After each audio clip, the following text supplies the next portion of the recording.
धरणगाव भूमी अभिलेख कार्यालयाचा करारनामा, प्लॉटवर करण्यात आली चुकीची नोंद. धरणगाव भूमी अभिलेख कार्यालयातील तक्रारी वारंवार वाढताना दिसून येत आहेत.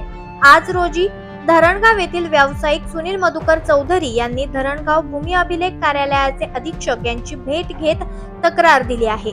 तक्रारीत म्हटल्यानुसार सुनील चौधरी यांनी केलेल्या एका प्लॉटच्या व्यवहारात सदर प्लॉटवर चुकीची नोंद करण्यात आली असून माझ्या नावे असलेले क्षेत्र वगळण्यात आले असून माझे नाव कौंस करण्यात आलेलं आहे. मी ऑनलाईन उतारा काढला असता सदर बाब माझ्या लक्षात येताच मी आज रोजी या संदर्भात अधीक्षक यांची भेट या संदर्भात तक्रार दाखल केली असून अशा प्रकारे चूक करणाऱ्या कर्मचारी आणि अधिकारी यांची चौकशी करून त्यांच्यावर कारवाईची मागणी त्यांनी केली आहे.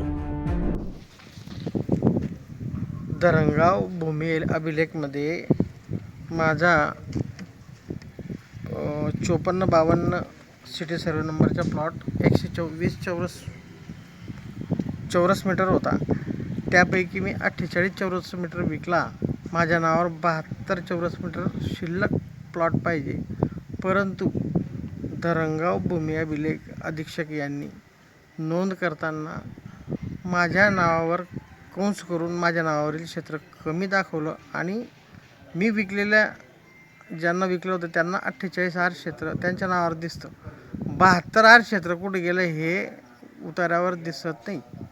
तर मी भूमी अभिलेख खात्याला उतारा काढल्यावर मला जे लक्षात आलं तर मी त्या आपल्या भूमी अभिलेख अधीक्षक यांना भेटलो असता त्यांनी सांगितलं की ही आमच्या खात्याने चूक केलेली आहे. आता त्या ज्यांनी चूक केली त्यांच्यावर आम्हाला कारवाई करता येत नाही. तुम्ही त्यांच्यावर कारवाई होण्यासाठी पुढे अर्ज द्या आणि त्यांच्यावर कारवाई करा. आणि जी चूक आमच्या डिपार्टमेंटने झालेली त्या चुकीची दुरुस्तीसाठी आम्ही SLR जळगाव म्हणजे जिल्हा भूमी अधीक्षक जळगाव यांच्याकडे प्रस्ताव पाठवतोय. चूक मान्य केली त्यांनी चूक मान्य केलेली आहे की तुमचं नाव वगळलं, तुमचं नाव चुकून तुमच्या नावाचं क्षेत्र चुकून कमी करण्यात आलेलं आहे. लोकनायक न्यूज